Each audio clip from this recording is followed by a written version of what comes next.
Among the Jurassic carnivorous dinosaurs discovered so far, one of the most interesting names is Saurophaganax, the lord of lizard eaters.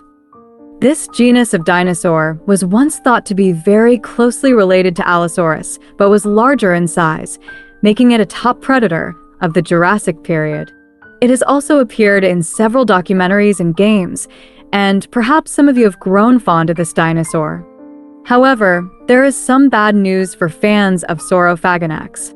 In a recent study, a group of scientists confirmed that the specimens assigned to the name Saurophaganax cannot be definitively identified as theropod bones and may actually be the bones of a sauropod dinosaur. Furthermore, some other specimens previously thought to belong to a bizarre dinosaur that could be Saurophaganax have now been assigned to a completely new species within the genus Allosaurus.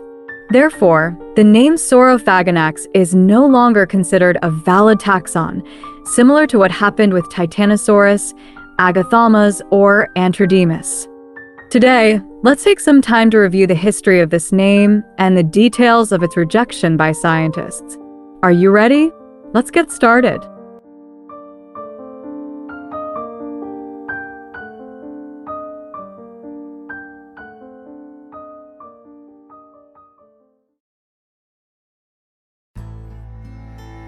The name we know today as Saurophaganax has a complex history. Its story began in 1931 when two cattlemen named Pard Collins and Truman Tucker stumbled upon some very large bones near Kenton, Oklahoma. They informed paleontologist John Willis Stovall of the University of Oklahoma about their discovery, and after seeing the bone bed littered with remains of Apatosaurus, Stegosaurus, and other dinosaurs from the Morrison Formation, Professor Stovall applied for support from the Works Progress Administration, or WPA, an agency that recruited unskilled laborers during the Great Depression, to excavate the site.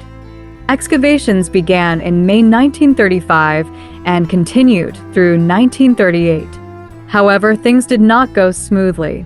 It should be noted that one of the WPA's policies was that laborers had to live in the same locality where the work was being done. Since Cimarron County, Oklahoma, did not have many experienced paleontologists and preparators, this meant that the excavation was primarily carried out by local ranchers and farmers who may have never seen a fossil before. Stovall gave the crews some tips on what to do, but many bones were accidentally destroyed as the workers tried to excavate and prepare them.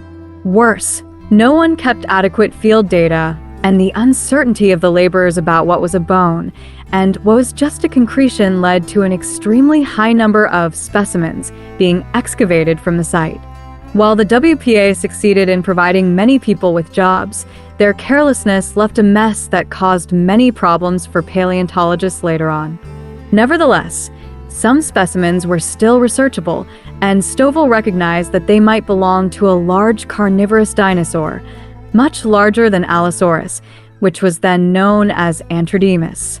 In 1941, these fossils were named Saurophagus maximus by Stovall in an article published in Natural History magazine. The genus name is derived from the Greek word sauros, meaning lizard, and phagian, meaning to eat, translating to lizard eater. The species name Maximus means the largest in Latin. However, this was not yet an official name as it was only mentioned in a regular article, not a scientific paper containing descriptions of the specimens. Later, it was discovered that the name Saurophagus had already been used by ornithologist William Swainson in 1831 for a bird that preys on lizards. It wasn't until 1995 that another paleontologist named Daniel Chur established a new genus, Saurophaganax, based on the old name but adding the Greek suffix anax, meaning ruler or lord, replacing the previous unofficial name, Saurophagus. Chur also found that the previous type specimen, OMNH 4666, was not sufficient to distinguish it from Allosaurus, so he chose another specimen, OMNH 1123, a neural arch, as the type specimen for Saurophaganax.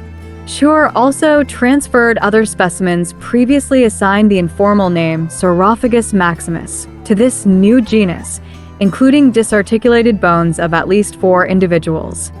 For many years, Studying Saurophaganax was challenging due to the scattered and poorly preserved specimens. Despite this, Saurophaganax received much attention from paleontologists and dinosaur enthusiasts. Based on the available specimens, researchers believed that Saurophaganax was a genus closely related to Allosaurus, thus classified in the Allosauridae family. Compared to its relative Allosaurus, it was larger, with an estimated length of up to 13 meters, comparable to T-Rex, indicating the presence of a top predator in the late Jurassic. However, many people doubted the true nature and independence of the genus Saurophaganax. Many observed that Saurophaganax looked like an pumped-up version of Allosaurus. They were not only closely related but also lived at the same time and appeared in the same area. Although Chur maintained that Saurophaganax was a distinct name based on minute characteristics of the vertebrae, other studies suggested that this genus fell within the expected growth trajectory of Allosaurus, and perhaps the differences between Allosaurus and Saurophaganax were due to size and age. In a similar case in the opposite direction, some research suggested that Nanotyrannus was an independent name from the tyrant dinosaur Tyrannosaurus, but the morphology and size indicated that Nanotyrannus resembled a juvenile Tyrannosaurus rather than a distinct name. Another strange thing is that paleontologists have never found a juvenile Tyrannosaurus at an age with a size comparable to Nanotyrannus. Scientists also hope to find a juvenile Tyrannosaurus to solve this puzzle. Similarly, if paleontologists discover the fossil of a juvenile Saurophaganax with distinct characteristics from Allosaurus, it would help distinguish this genus from Allosaurus. But if only giant, Allosaurus-like forms are found, then the only possibility is that Saurophaganax is just Allosaurus that lived long enough to reach greater body sizes. Some, like David Smith in 1998, suggested that Saurophaganax was a separate species within the genus Allosaurus and named it Allosaurus maximus. Despite doubts about the true nature of Saurophaganax, in 2000, the fossil of Saurophaganax was still chosen as the state fossil of Oklahoma, while Allosaurus was chosen as the state fossil of Utah in 1988. However, things now seem to have been settled when a few days ago, specifically on December 21st, 2024, a study by paleontologist Andrew Dannison and colleagues was published, re-examining the classification of specimens assigned to Saurophaganax maximus, including the type specimen OMNH 1123. They suggested that the type specimen could not be definitively identified as a theropod or sauropod, although some details resembled sauropod bones more, maybe some juvenile specimens of Apatosaurus. Since the type specimen was too fragmentary, the researchers could not confidently assign it to a theropod or sauropod, so they considered Saurophaganax maximus to be a nomen dubium, meaning doubtful name. Moreover, a specimen excavated in Mexico, a large carnivorous theropod previously thought to be Saurophaganax, has now been used to establish a completely new species within the genus Allosaurus, named Allosaurus anax. The word anax is taken from the name Saurophaganax itself as a final tribute to the lord of lizard eaters. In fact, the invalidation of taxa is not uncommon. But it does not mean that the species did not exist, as some might think. The fossils are real.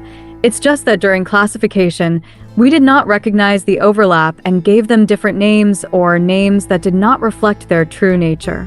We have had cases of 3 pachycephalosaurid genera, Pachycephalosaurus, Stygimoloch, and Dracorex, where the latter 2 were juvenile stages of Pachycephalosaurus, and both have now been invalidated. Another case is Antrodemus and Allosaurus, and things were even more interesting when for more than half of the 20th century, Antrodemus was considered the valid name. But in the latter half of the 20th century, Antrodemus was dethroned to make way for Allosaurus. There are also cases where names were invalidated but later restored and used as independent names thanks to new research, such as Brontosaurus. So could this happen with Saurophaganax? We're not sure. Only scientists with the specimens in hand would know more precisely. So let's say goodbye to Saurophaganax, or more fully, Saurophaganax maximus. After all, this name has had a history of nearly 2 decades, appearing in many articles, documentaries, and even video games. The disappearance of this name is just an example of how many mysteries still await us within dinosaur fossils. That's all for today's video. We sincerely thank you for watching. If you enjoyed the video, don't forget to subscribe and hit the bell icon to stay updated with our latest content. For now, goodbye and see you in our next videos.